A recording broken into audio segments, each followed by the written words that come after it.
Hi friends, welcome to my channel. ఈరోజు మా ఇంట్లో శనగల పులుసు చేశానండి. ఈ కూరకి కాంబినేషన్ అన్నం చేసినాను. శనగల పులుసు అన్నం రెండు కలిపి తింటే మాత్రం చాలా టేస్టీగా ఉంటుంది. ఈ శనగల పులుసుని నేను ఎలా చేస్తానో మీరు కూడా చూసేయండి రండి.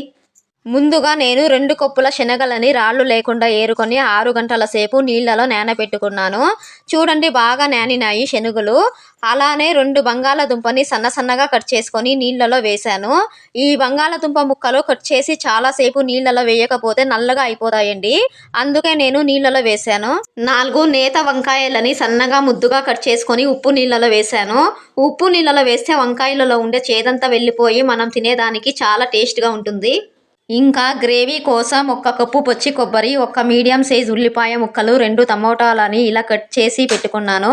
వేయించి పెట్టుకున్న 2 టేబుల్ స్పూన్ గసగసాలు, 2 టేబుల్ స్పూన్ సాంబార్ పొడి, 1 ఇంచు చింతపండు, కొంచెం కొత్తిమీర. స్టవ్ వెలిగించి స్టవ్ పైన కడాయి పెట్టుకొని 1 టేబుల్ స్పూన్ నూనె వేస్తున్నాను.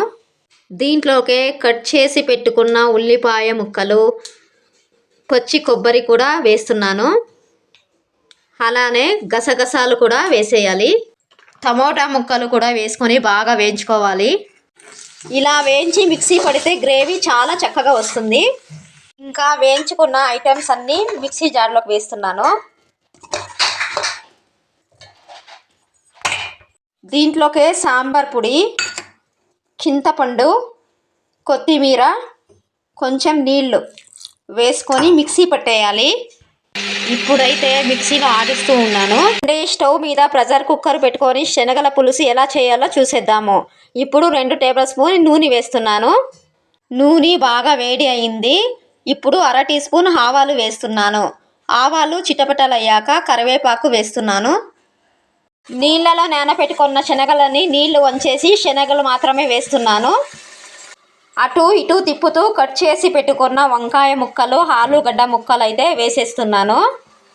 దీంట్లోకి 1 మీడియం సైజ్ టమోటా కట్ చేసి వేసుకుంటున్నానండి. ఇంకా శనగలు, ఆలుగడ్డ, వంకాయలు, టమోటా పచ్చి వాసన పోయేంత వరకు వేయించుకోవాలి. పచ్చి వాసన అయితే వెళ్ళిపోయింది ఫ్రెండ్స్. ఇప్పుడు మిక్సీ జాడీలో ఆడించుకున్న మసాలా అయితే వేస్తున్నాను. ఇంకా అటు ఇటు తిప్పుతూ ఈ మసాలా వేడెక్కిన తర్వాత ఈ శనగల పులుసుకి సరిపడా ఉప్పు అయితే వేస్తున్నాను. ఈ శనగల పులుసు చాలా చిక్కగా ఉంది. అందుకే నేను 1/2 గ్లాసు నీళ్ళు అయితే వేస్తున్నాను. ఈ శనగల పులుసు మీకు చిక్కగా కావాలి అంటే చిక్కగా అయినా చేసుకోవచ్చు, పలసగా కావాలి అంటే పలసగా అయినా చేసుకోవచ్చు. ఇంకా ఈ శనగల పులుసుని కుక్కర్ మూత వేసి 2 విజిల్ వచ్చేంత వరకు ఉడికించుకోవాలండి.